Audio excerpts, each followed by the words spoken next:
para a gente apresentar a pesquisa do Observatório do Estado Social Brasileiro, o que esconde a escala 6x1 e que nós vamos mostrar para vocês agora. Onde está Tadeu? Onde está Tadeu? Uma pesquisa fundamental. Deixa eu apresentar os parâmetros da pesquisa aqui, enquanto ele se conecta. Ó, a pesquisa é uma iniciativa conjunta e conta com apoio, né? Não apenas uma iniciativa conjunta, mas conta com apoio. O Observatório, quem lidera, a Associação dos Docentes da Federal de Goiás, Sindicato dos Comerciários do Rio de Janeiro, nós aqui do Manhã Brasil, e mais duas entidades que eu não estou conseguindo ver ali, e o Tadeu não está conseguindo se conectar.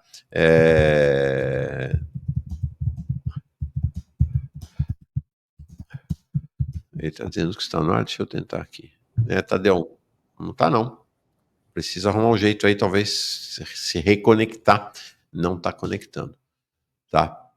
Então tá aí, a pesquisa foi feita, deixa eu ver os dados, vou avançando aqui, tá? Olha, quando ele veio aqui a primeira vez, eu acho que não chegava a 2.000 respondentes. Olha que impressionante. 3.027 respondentes em 394 municípios, então um total de 78 mil questões respondidas por pessoas que trabalham na escala 6x1 ou que trabalharam na escala 6x1 e que puderam depor sobre o que foi a escala. Ele se define, ele já tinha apresentado isso aqui da outra vez, que a escala 6x1 tem um tripé. Uma elevada jornada de trabalho, 6x1, mas não é só a escala, é a jornada cotidiana também muito elevada, uma disciplina, um ambiente de disciplina e punição nos ambientes laborais, e aí, baixa remuneração, né, subremuneração. E aí eu entrego agora a continuidade da apresentação para o Tadeu resolver o problema lá. Oi, Tadeu, bem-vindo, como está você? Oi, Mauro, tudo bom? Eu tive que mudar aqui o computador aqui. Não, sem problema, sem problema. Às vezes acontece isso. Então, Tadeu Arraes, coordenador do Observatório Nacional do Estado Social Brasileiro, do Observatório do Estado Social Brasileiro. Uma grande honra, nós participamos desde o começo. Nossa, fantástica essa jornada de vocês. Foi em janeiro, né, Tadeu? Ou foi fevereiro? Janeiro, né? Aí no comecinho, ainda no Manhã Brasil. Oi? Dia 30 de janeiro. Pronto, tá aí, ó. Ei, meu aniversário. Inesquecível, então. Então, no aniversário do Tadeu, ele veio aqui, em 30 de janeiro, apresentou a preliminar, a prévia da pesquisa ainda. Como eu disse, acho que naquela época eu fiquei muito impressionado aqui com o número de respondentes, né? Chegou, bateu, superou os 3.000. Acho que não chegava a 2.000, né? Quando você veio aqui. Na verdade, eram 500 e pouco. Não chegava a 1.000, olha só, que impressionante. Impressionante, né? O alcance. Chegava a 1.000. E aí, hoje, primeiro, então, eu vi que você já projetou algumas coisas, né? Eu apresentei só as duas primeiras telas, estava esperando você chegar. A partir de agora você assume. Mas quer fazer uma preliminar aí? Não, mas vamos. Então, assim, a partir da primeira eu faço essa preliminar, porque hoje o tempo está apertado, né? Vamos embora. A partir da anterior. Dessa aqui. Eu já apresentei essa aqui também. Dessa aí. Então, assim, antes de tudo, Mauro, eu queria fazer os agradecimentos aqui, sabe, ao Manhã Brasil, por quê? Porque é importante a gente entender que esse tem sido um espaço para discussão, inclusive acadêmica, né? Não é qualquer lugar que a gente tem 40 minutos, 1 hora para discutir temas importantes, né? Então, e também, quando nós começamos a apresentar aqui no Manhã Brasil, a pesquisa teve uma mudança de perfil, Mauro. Ou seja, nós ampliamos o universo dos municípios, não é? Então, isso é muito importante dizer. Então, Manhã Brasil, segundo, fazer referência ao Sindicato dos Comerciários do Rio de Janeiro, o Márcio Maier, quando ele entra também, dá uma expressão muito grande na pesquisa, né? Só do Rio de Janeiro, nós temos só da cidade do Rio mais de 1.000 respostas, né? Então, hoje, a pesquisa tem. Então, para se dizer, a pesquisa continua, né? O que nós fizemos? Nós lançamos um e-book, né? Muito bem fundamentado, bem escrito, diante de nossas limitações, Esse e-book tem um release da pesquisa de 3.000 respostas em quase 400 municípios, né? Nós vamos lançar até o Dia do Trabalho, Dia do Trabalhador. Isso aí, o sindicato ficou responsável por isso, eu tenho que novamente agradecer ao sindicato. Nós vamos lançar um dashboard, né, no site do sindicato, com todos os dados da pesquisa que serão constantemente atualizados. Então, o trabalhador poderá entrar lá e ele vai entrar em um painel e vai falar: eu quero operador de caixa em Fortaleza. E vai aparecer o gráfico. Ah, Né? legal. É um trabalho fantástico, porque é um trabalho, eu devo dizer também, é um trabalho caro e que o observatório não tem recursos, então o sindicato está assumindo este trabalho. É muito Legal. bacana. Né? E aí, o outro produto que será lançado, Mauro, é um atlas muito didático, com textos de especialistas que vão interpretar os dados secundários da pesquisa, textos curtos, e o release da pesquisa. Né? Então, assim, peço para a comunidade que divulgue a pesquisa, o pessoal deve estar colocando no chat aí o link, para a gente ampliar ao máximo. Todos os dados, a partir desse dashboard, serão integralmente disponibilizados para as comunidades. Aqui, eu costumo dizer que aqui ninguém quer engordar látis, quer engordar currículo, não. A gente quer produzir o dado e disponibilizar, inclusive, para aquelas pessoas que têm melhores condições de interpretar o dado do que a gente. Porque tem gente. Porque o conjunto de dados, irmão, aí, só para exemplificar, passa para a segunda tela, por favor, para as pessoas terem uma dimensão. Né? O que é o dado? Nós temos 3.027 respondentes, mas hoje já são 3.300, mais de 400 municípios, mano, e nós temos hoje mais de 85 mil questões respondidas. E é de uma quantidade absurda. Né? Então, volto a dizer, por que essa pesquisa é inédita? Porque ela não perguntou se você é contra ou a favor da escala 6x1. Ela estudou quais são as condições de trabalho da classe trabalhadora. Eu diria que nós fomos inspirados até no Engels, no famoso livro dele, e estuda a situação da classe trabalhadora. Por isso a gente encerra com ele. Então, são 85 mil respostas. As possibilidades de cruzamento, Mauro, são muito grandes.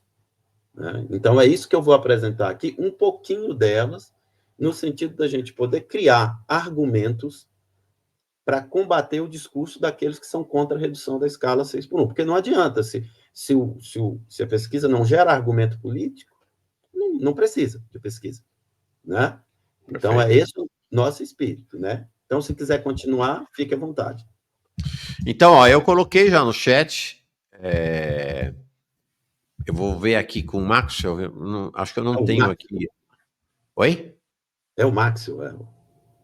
É o Maxwell. Como é que eu faço para fixar lá no alto do chat a pesquisa? Mas já coloquei no chat aqui Estou botando de novo, tá? O link para a pesquisa. Qual é a condição que a pessoa tem para responder a pesquisa? Qual é o que ela precisa ter para responder a pesquisa? Trabalhador da 6x1 no Brasil. Ok. Isso aí. Tá bom. Né? Trabalhador atual ou que recente. Ele pode ter tido uma experiência e se quiser registrar também é tranquilo. Perfeito. Não tem problema. Vamos em frente. Então, Mauro, tem uma coisa aqui que é importante, porque a gente, às vezes, pega uma pesquisa quantitativa e quando é uma pesquisa que não tem método, não tem princípio, ela fica muito vaga. Então, a gente tem que pensar o método e o princípio. Não é? O que é a escala 6x1? Não é?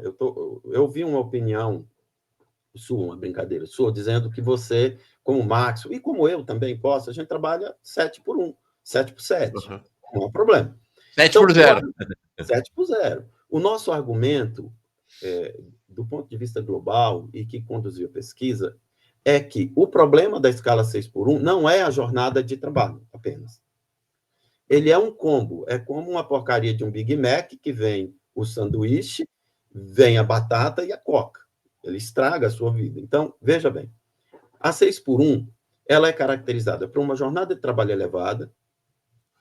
Então, isso é uma dinâmica. Eu posso ter uma jornada de trabalho, mas, às vezes, tem outras condições que me permitem não ser qualificado nesse trabalho precário. Então, ela é uma elevada jornada de trabalho, ela é uma intensa disciplina punitiva, panóptica mesmo, dos ambientes laborais. A gente tem exemplos disso. Infelizmente, eu não posso divulgar aqui, mas eu tenho uma série de relatos, a gente pode falar lateralmente sobre eles. Então, elevada jornada de trabalho, sistemas de disciplina laborais com técnicas de vigilância e controle, e uma baixa remuneração. Então, ela é o combo. Ela não é só a baixa remuneração, ela não é só a disciplina, e não é só a elevada carga de trabalho. Se a gente não entender isso, e depois entender que o jovem, o trabalhador que se insere nesse mercado precarizado, ele tem que, veja bem, ainda considerar saúde, deslocamento, alimentação, descanso, qualificação e tudo mais. A reforma trabalhista fez questão de frisar, acho que no artigo 47, alguma coisa assim, se estou enganado, que o deslocamento não conta mais como componente da jornada de trabalho. Olha que loucura. Então, isso não foi feito à toa, isso foi feito porque é uma desconexão entre quem é o trabalhador, porque ele é descartável, e a natureza do seu trabalho. Então, isso é a escala 6x1. No Brasil, né, isso se manifesta de forma diferente. As pessoas, às vezes, não sabem, Mauro, mas como, por exemplo, o próximo mapa dirá, né, e aí o próximo mapa é feito com dado secundário, isso é importante dizer isso. Só, Tadeu, um minutinho, só para dizer, está fixado, tá? No chat, está lá no alto do chat, eu estou botando de novo aqui, o link se você quiser responder a pesquisa, tá? Perfeito, eu agradeço a todos, inclusive faço os convites para aqueles que se sentirem habilitados, se quiserem conversar sobre produção de texto com a gente. Nós queremos participar, nós não, né? Então, veja, a pesquisa reúne argumentos de dados secundários do mercado formal. E o que eu queria só colocar aqui, Mauro, é uma coisa que tem o professor Adriano está fazendo uma reflexão sobre isso para o trabalho, que é o seguinte, ao contrário do que se parece, a jornada 6x1 também está no campo. Proporcionalmente, aliás, ela é maior no campo. Entendeu? Olha que loucura. O segundo mapa é o mapa do total de vínculos rurais. 97% do total de vínculos formais caracterizados como atividade do campo, né, são acima de 40 horas, irmão. Então, nossa luta, ela tem que olhar para o varejo, ela tem que olhar para a indústria, ela tem que olhar para o serviço, mas ela tem que olhar para o campo também. São 1.700.000 trabalhadores. Então, a gente tem que unificar a luta. Por isso que essa pauta é unificante. Porque a gente olha por quê? A gente sempre tem a mania de tudo que de todo dado, a gente olhar o dado de forma abstrata. A gente da geografia e a gente que se preocupa com a leitura do território, eu, ontem mesmo, à noite, discutindo com os alunos na disciplina, sempre digo isso para eles. Tudo o que você pensar, coloca num país de 8,5 milhões de quilômetros quadrados, com ecologia diversa, com mercado de trabalho, etc, etc. Aí você vai ver a tragédia.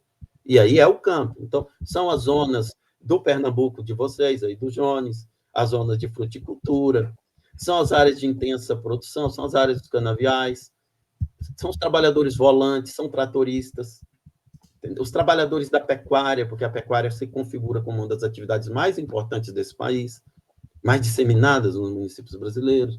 Então, a jornada 6x1 também está no campo, e a gente, então, tem que ir para lá discutir, né?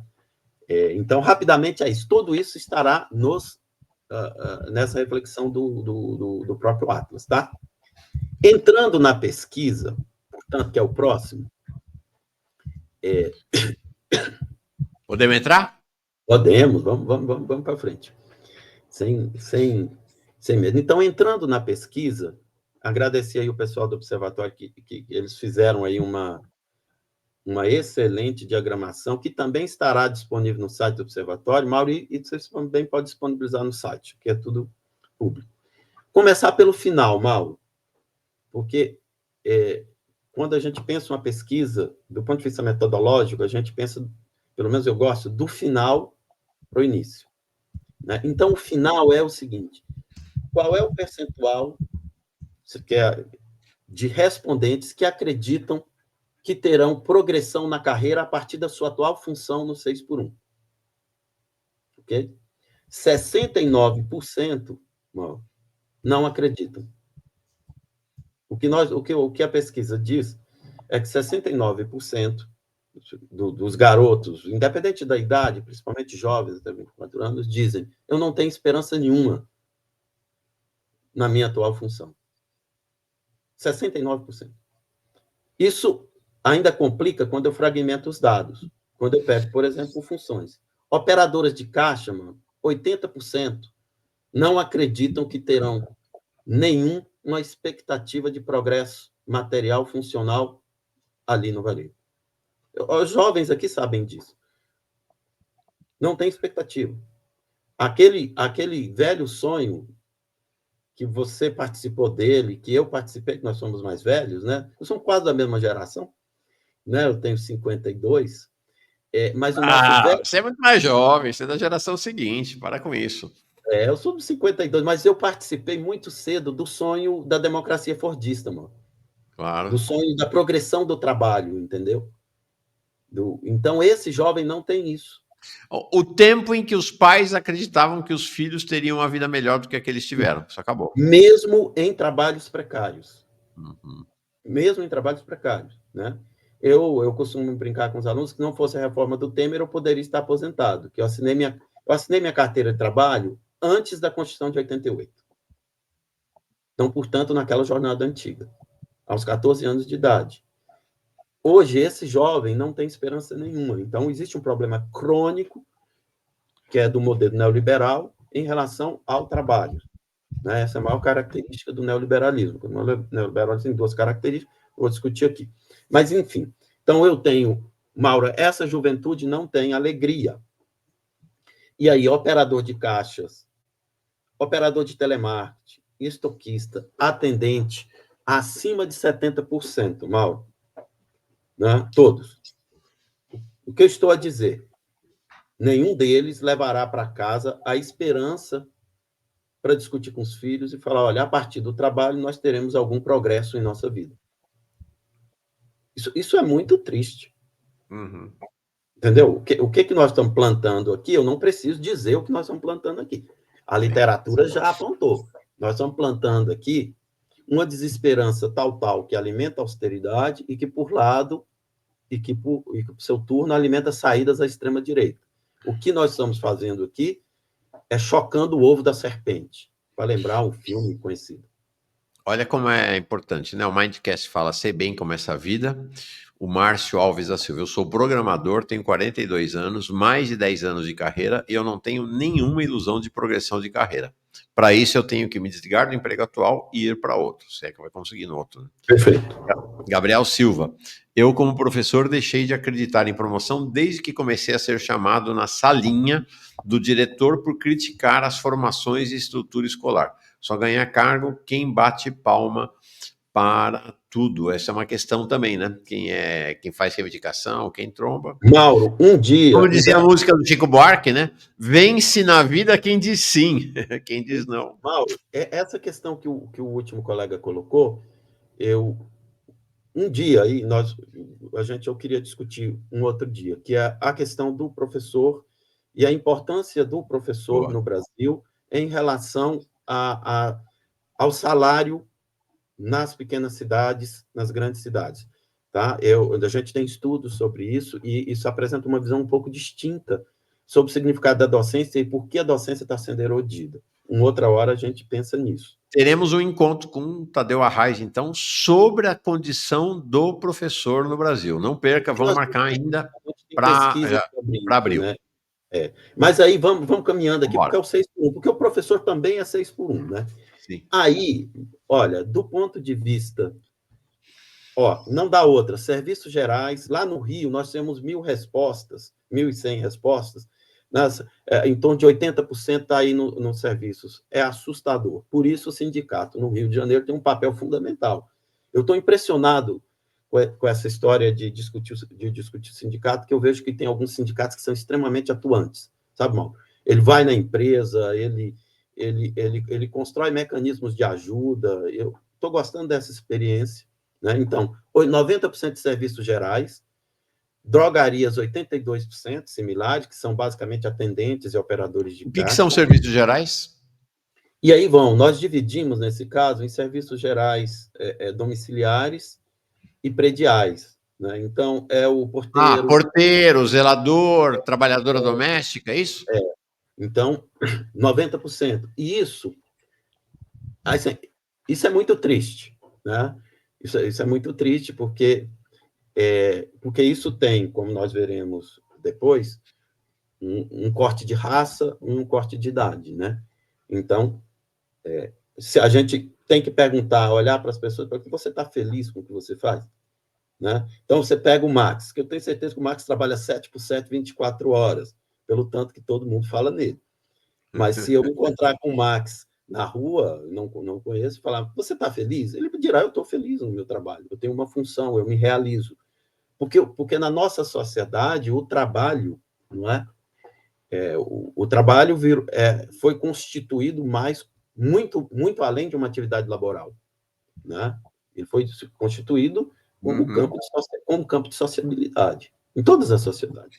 Então, é isso, serviços gerais, vamos para frente, que daqui a pouco o Fux chega. Quem são eles? Então, vamos lá. Não tem... Né, vamos lá. Até 24 anos, 30%, então, até 24 anos. Então, a maior parte são mulheres, justamente porque o varejo, né, isso tem implicações terríveis, e 63 são pardos, Nossa né, Senhora. e negros. E aí, por isso que Racialização. a racialização é um corte. Por isso que a gente inicia esse capítulo, no caso do e-book, com a Elza Soares. A carne mais barata é a carne negra, não é? Que vai direto para o varejo, por assim dizer, né? E no varejo, isso tem... Olha o tipo de correlação de dados que a gente pode fazer. Inclusive, se tiver algum ouvinte aí na área que estuda a área da saúde, quiser conversar com a gente sobre isso depois para produzir um texto, mas olha as hipóteses. No varejo, as operadoras de caixas, majoritariamente pardas e negras, têm uma característica diferente das operadoras de telemarketing. Por exemplo, elas se colocam no fronte do atendimento ao público.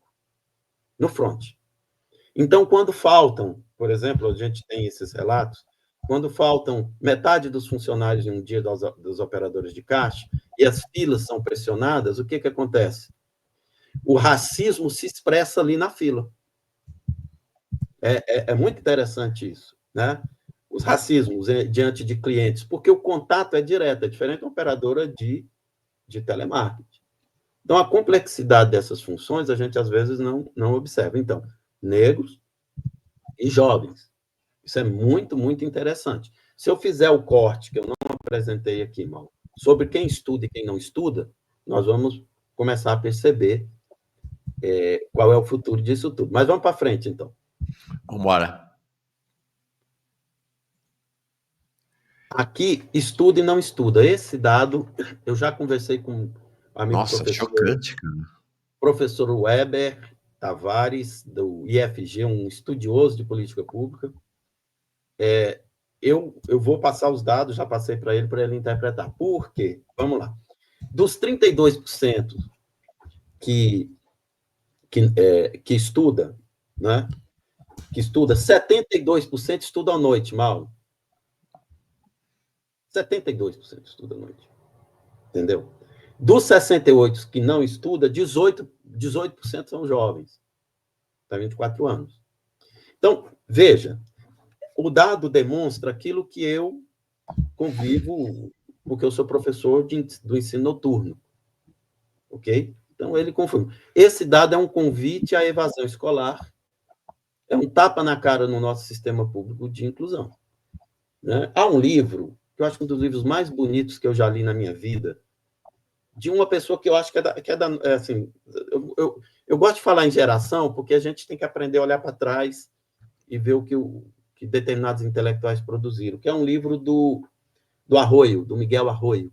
Miguel Arroio, velho Miguel Arroio. Velho Miguel Arroio, chamado Passageiros da Noite, que é... Passageiros da Noite é porque ele fala da educação de jovens e adultos. É lindo. É disso que nós estamos tratando. Essa pesquisa nasceu por causa deste dado, né? E aí a gente está entendendo como o consumo de tempo se dá. Então não estuda. Então como é que vai estudar? Não tem como estudar, não é? É assim. A gente começou a separar o estudo e aí está Nossa, falando ele em está com 90 anos, homem. Agora estou 90 vendo aqui, 90 ele anos o Arroio. é de uma energia, eu não o conheço pessoalmente, mas conheço o livro. E como minha companheira trabalha com educação de jovens e adultos, a gente conversa muito sobre isso. Né? Então, o próximo, então, esse é um convite de evasão. Aí, Próximo. pode ir. Você chega à metade, aí depois a gente vai para o julgamento. Então, em que trabalham eles? Né? Então, basicamente, muito rápido, são as funções: hipermercados, outros serviços, comércios. Mas vamos pegar as três principais funções que representam 30% do total. Veja que esses dados, Mauro, são interessantes. Eles batem com os dados secundários, sabia? Isso prova um pouco da credibilidade da pesquisa, sabe? Então, veja, as funções: operador de caixa, vendedor e operador de telemarketing. É aí que as pessoas entram. Entendeu? A entrada no mercado de trabalho da jovem, da mulher Olha só. pobre, negra, é via varejo, sendo operadora de caixa, ficando sentada 4, 6 horas direto, com algum intervalo, etc, etc, etc. É isso. Isso é, assim, assustador, porque isso implica nos afastamentos, que depois a gente pode observar, né? Então, é isso. Próximo. Quer dizer, aí, renda. Aí é o mais assustador. Porque lembra do tripé, não é só a carga horária, o ambiente é a renda. 69 até um salário mínimo. Só que tem uma questão aqui, na pesquisa, que quando a gente olha os dados todos, eles ajudam, Mauro. Primeiro, eu teria que fragmentar aqueles que ganham acima de um salário mínimo e meio com o turno. Uhum. Por quê? Porque eu tenho aqui operadores de telemarketing que fazem contraturno, eu tenho operadores de caixa, o próprio Fernando deu um depoimento incrível aqui, Aqui, entendeu? né? Né? Agradeço o Fernando e, aliás, uma equipe de divulgação de mais de 40 pessoas que tiveram muita paciência com as nossas cobranças. Então, sem considerar, 69%. E olha aí, ainda tem que considerar, quando o sindicato tiver produzido o dashboard, vai ficar muito interessante, porque quando eu olhar o dado do varejo, vai ser pior. Porque aqui ainda tem professores, aqui ainda pode ter o professor de academia, aqui tem o farmacêutico, entendeu? Aí fez subir um pouquinho. Mas E aí depois. tem um dado interessante, Tadeu, que é o seguinte: a gente apresentou aqui a pesquisa, quem é que está pedindo o consignado? A renda média de quem está pedindo consignado é um salário mínimo e meio. Mauro, É o essa turma aí que observatório, está totalmente enforcada e que está indo pedir consignado.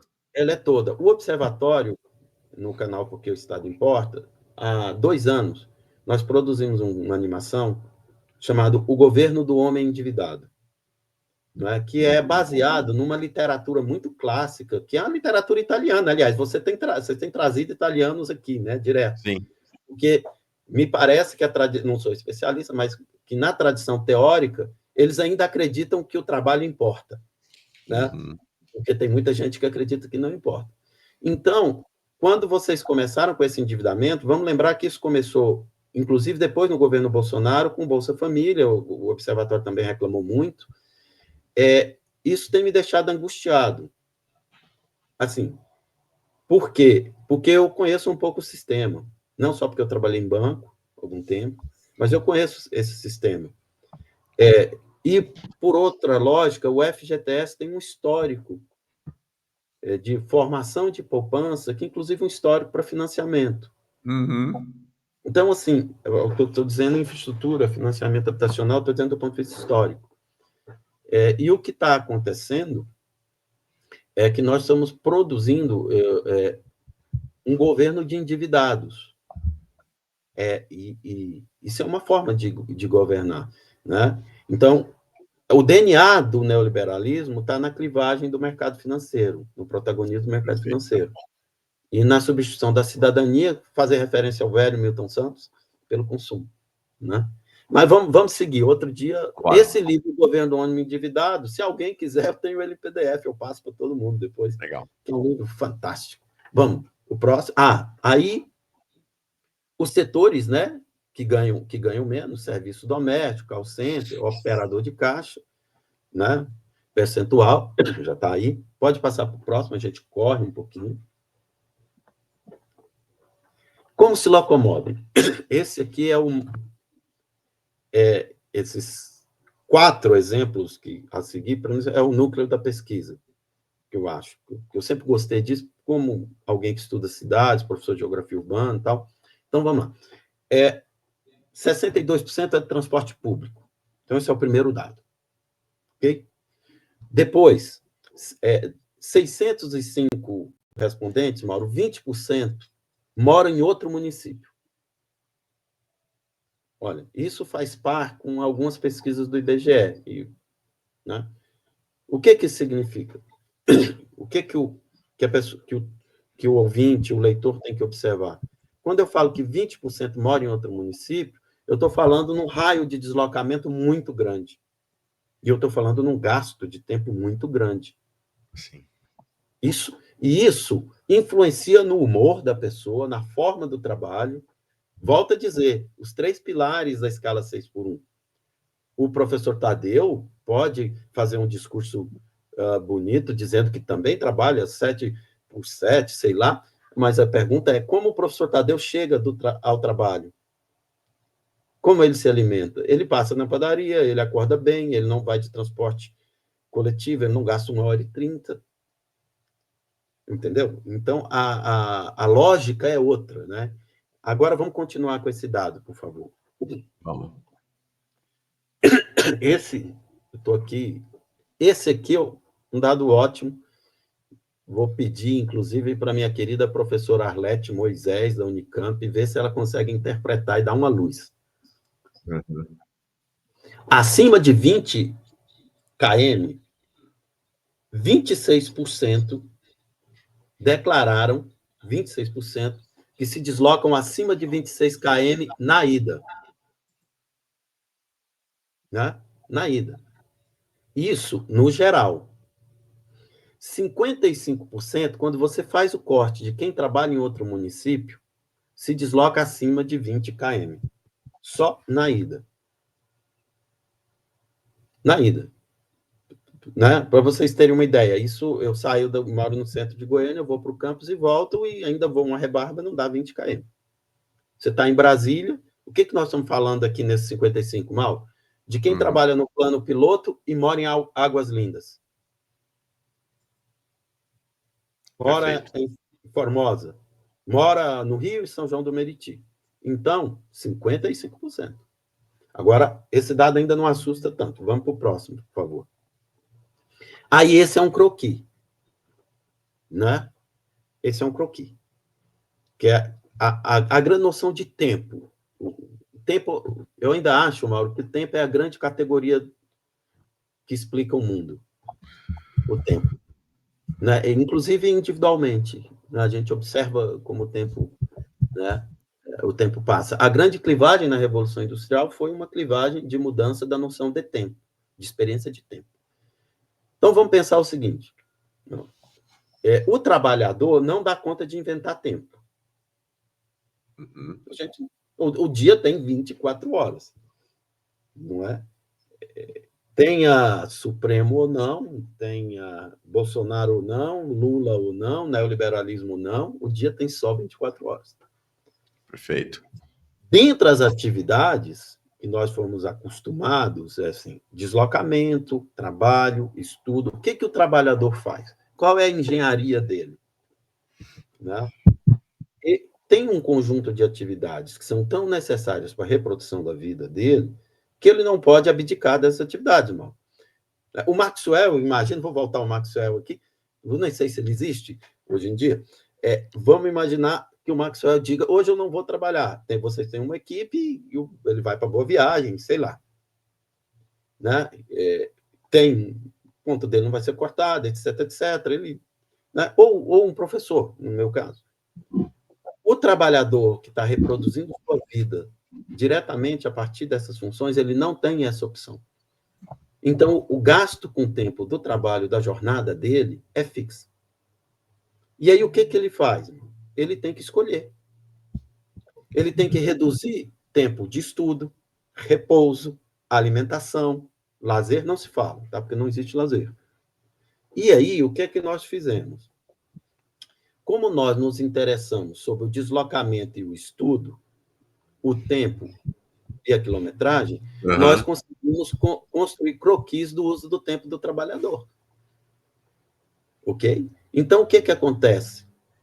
Né? Então, eu tenho aqui, por exemplo, um deslocamento de 60 grande variável é deslocamento. É o deslocamento.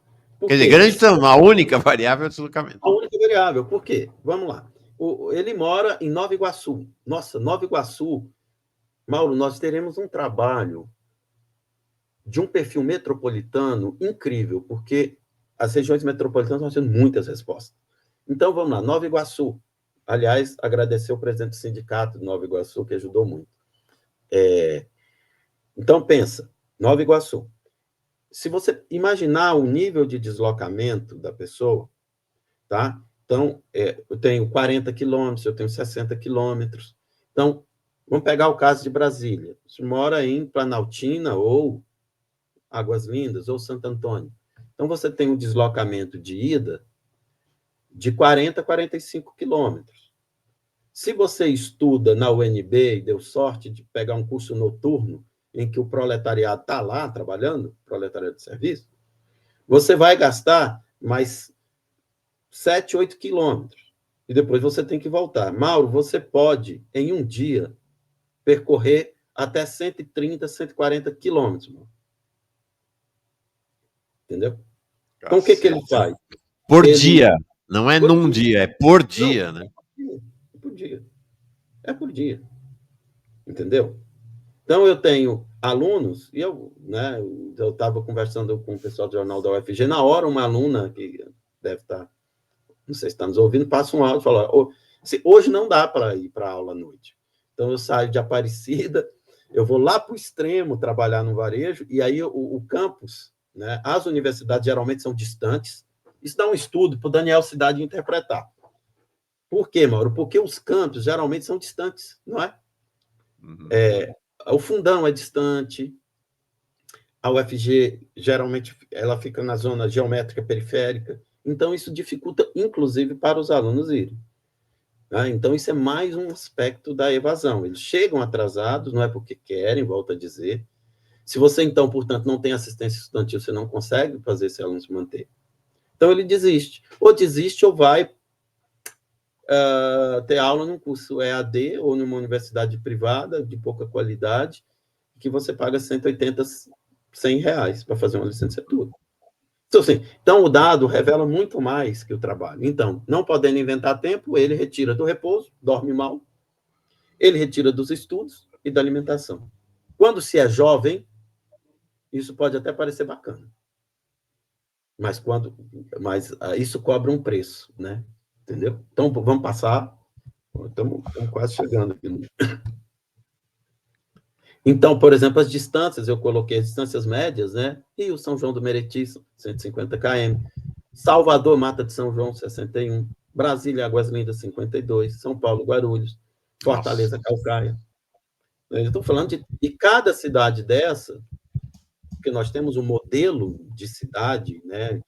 Muito disperso espacialmente e com transporte coletivo péssimo, cobra um preço. Então, em cada cidade dessa, em cada padrão, eu enxergo formas diferentes. Por exemplo, o operador de caixa que sai de Calcaia e vai para o Meireles, chega com humor diferente. Claro. Águas Lindas. É tudo diferente. Claro. Então, por isso a leitura territorial é importante, né? Aí, nós fizemos as projeções, isso está lá no release da pesquisa, para as pessoas verem. Não há segredo para ninguém.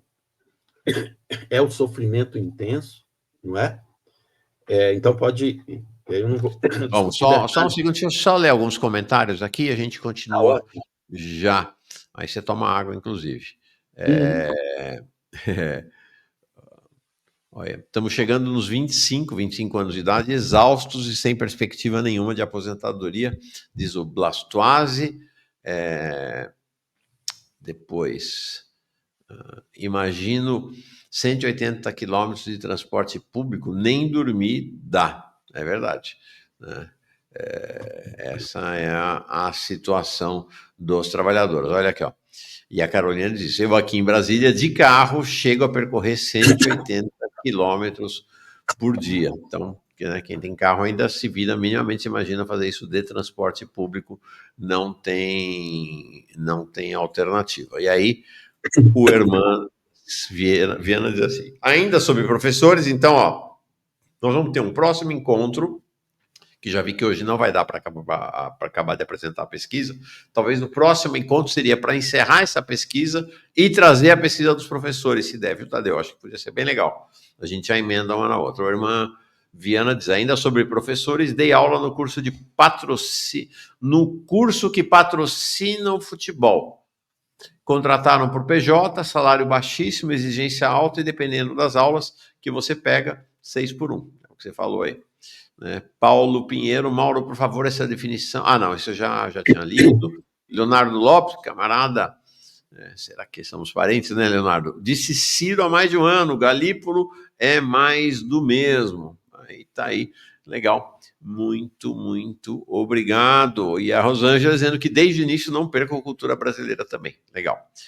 Vamos em frente, então, próxima tela. Aí é o... Novamente, só para dizer o seguinte, Mauro, a escala 6 por 1, né, e por isso a gente tem que pensar uma agenda global, ela não está também restrita apenas aos grandes centros metropolitanos, tá? As pequenas cidades, ela é uma escala generalizada.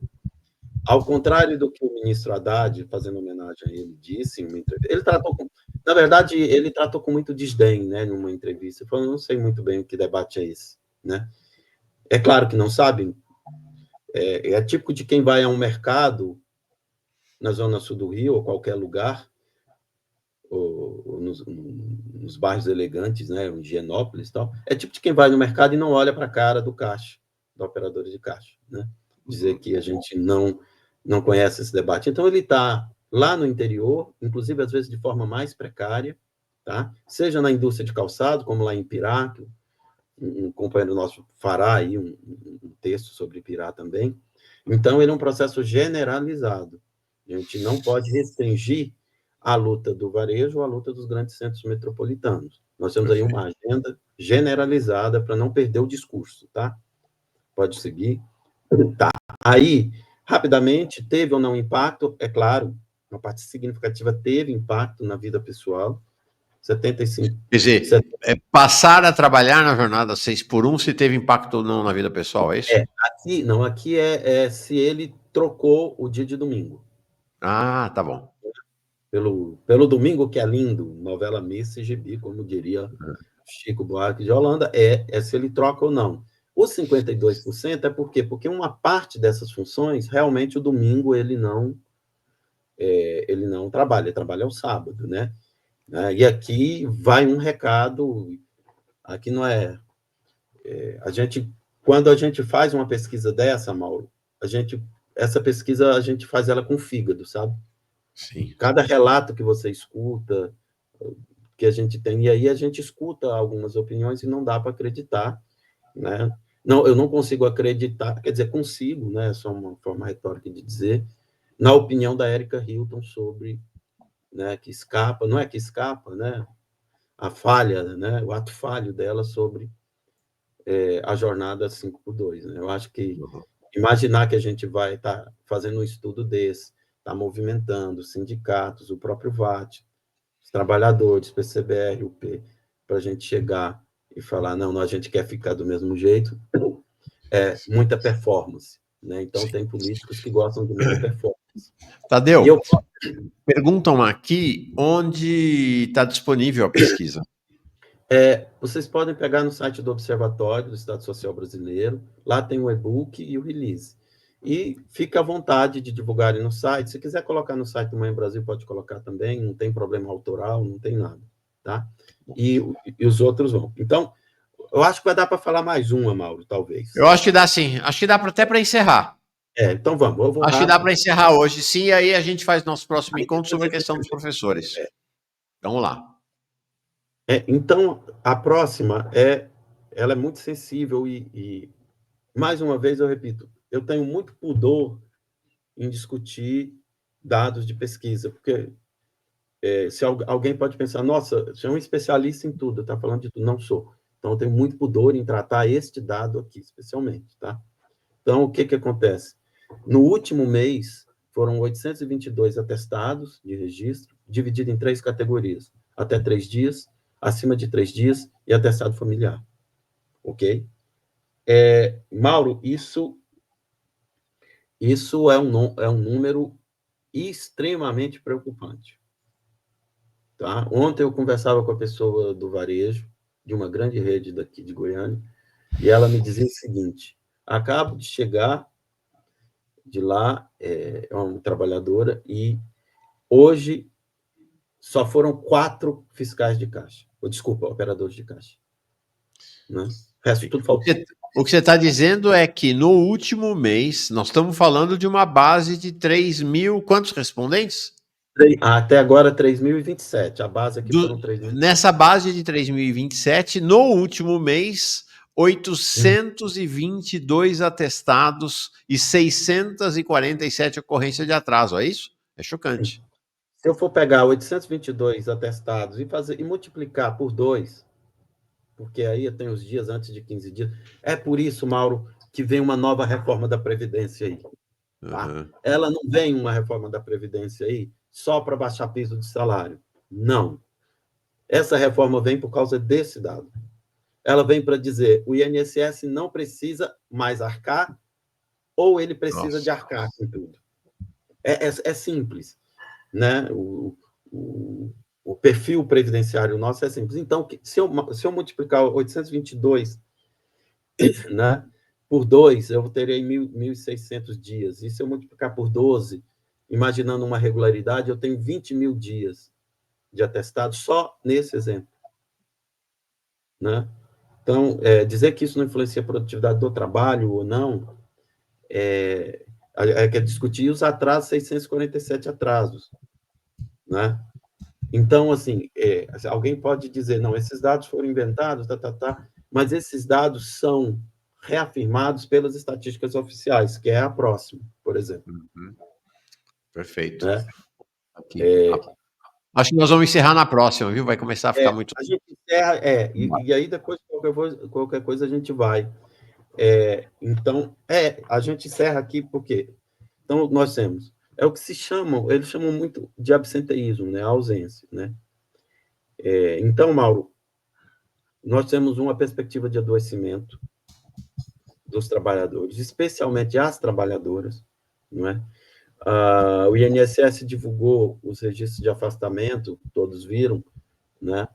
11 milhões, entre eles 470 mil relacionados a doenças caracterizadas como depressão, ansiedade, 470 mil, né?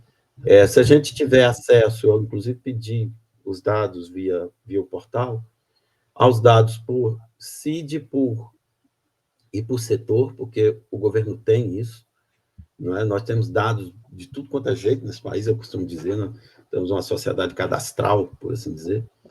A gente vai perceber que você tem doenças de ansiedade entre mulheres, operadores de caixa, atendentes de telemarketing, afastamentos por infecção urinária, é tudo que você imaginar. É um conjunto de questões que guardam relação, por exemplo, com ampliação dos horários, ampliação do tempo e baixa remuneração. Né? E a pressão, qual foi a forma que o varejo, principalmente o varejo, encontrou, Mauro, para driblar o absenteísmo? Não foi pensar na melhora de qualidade, não foi pensar no melhor transporte, não foi pensar na alimentação, ou em técnicas, né, por exemplo, compliance, não foi. a forma como eles estão tentando driblar o absenteísmo é a partir da chantagem, é dizer, olha, se o Mauro faltar ou atrasar 3 vezes, ele vai perder o valoroso ticket alimentação de R$ 70, que em tese ele gastava aqui. Entendeu? Então, Mauro, é assim, a pesquisa está rodando ainda, eu peço que todos respondam. O sindicato vai divulgar isso num painel. Nesse painel vai ser possível baixar todos os dados, sabe? Por setor, o tipo de resposta. Nós vamos continuar trabalhando. Agora, é muito importante que a gente não entre nessa jangada que diz que se reduzir 4 horas dessa jornada de trabalho, já está bom. Sim. Nossa pauta é o 4x3. A minha pauta seria 2x5. Trabalha 2 e descansa 5, mas a minha não é possível. Tá certo. Que Né? o nosso Ricardo Antunes aqui diz que você já tem acúmulo suficiente no capitalismo para isso, né? Você tem, porque aí, Mauro, o que a gente tem é que pensar o seguinte, a gente tem que levar essa discussão para além da questão moral, né? É uma discussão que pode traduzir o sofrimento do trabalhador nos discursos, porque a direita já perdeu essa pauta. Sim. Já perdeu. Agora o governo vai pegar essa pauta, me parece, já tem manifestações convocadas com apoio de CUT agora, mas em nenhum momento está escrito a 4x3.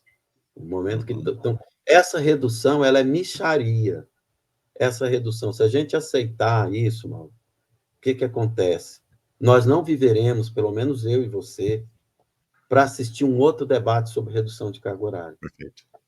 Tá? Então, parabenizo o programa, assim, a linha de vocês tem sido muito, muito boa. É um programa plural no sentido da abertura para crítica, é um programa nesse sentido revolucionário, que aproxima a universidade, é um programa de extensão, porque ele aproxima, sei lá, Denise Gentil de um público maior, ele aproxima o pessoal da Japão, sim, Marigoni, todo mundo, né? Só gente que eu trabalho em sala de aula na literatura. Eu passo isso para os alunos, né? Esses autores. Então, muito obrigado a toda a sua equipe. E eu acho que a luta continua, viu? A gente vai conseguir. Cara, seguinte, nós que precisamos te agradecer, o Observatório do Estado Social Brasileiro é fundamental, essa pesquisa de vocês é sensacional. Não existe, o governo não fez, nenhum instituto de pesquisa fez, só o Observatório Social. É uma pesquisa, então, que revela aquilo que a escala 6x1 esconde. Tá? Então, fundamental, o Tadeu é o líder do observatório, mas tem uma equipe grande de gente que trabalha lá, que está tocando a pesquisa. Nós vamos continuar, tá, Tadeu? Semana que vem, vamos encerrar. Inclusive, eu ia falar, não, vamos fazer já a questão do professorado? Não, vamos separar. Semana que vem, vamos com mais tempo. Inclusive, até se você quiser revisitar alguns trechos da pesquisa, vamos fazer no nosso segundo horário, que é o horário das 9h30, aí a gente não tem prazo para encerrar, podemos fazer com todo cuidado, porque nós precisamos olhar isso com grande cuidado, com grande acuidade, com grande profundidade. Então, temos 2 encontros marcados com o Tadeu. Semana que vem, para retomar a apresentação da pesquisa sobre a escala 6x1 e dar uma aprofundada nela. Na outra semana, para ele trazer a pesquisa, se ele puder, claro, sobre o professorado, sobre as condições de trabalho das professoras e professores no Brasil. Tadeu, Mauro, super obrigado. Obrigado. E aí, Mauro, renova o convite, tá? Para quem tiver oportunidade de olhar os dados e achar que pode contribuir com um texto curto, que a gente vai passar as orientações para depois a gente produzir esse material maior, né? Porque é um erro achar que os trabalhadores também não podem escrever. Os trabalhadores, né? Eles podem porque eles sentem. Ainda estou aqui é um título que eu provoquei o Fernando para ele escrever um texto, porque ele estava lá em casa enquanto a mãe via. Obrigado e super obrigado, que bom que você veio. Na semana que vem, então, continuamos, vamos só ajustar o dia, vamos olhar, reolhar e olhar o que a gente não viu ainda, dessa sensacional pesquisa sobre a escala 6x1. Está no link aqui em cima fixado, se você trabalhou na escala 6x1 ou trabalha, responda, aproveite e responda à pesquisa. Legal, Tadeu, obrigado, boa continuidade. Vamos acompanhar o julgamento daqui a pouquinho. Tchau. Tá.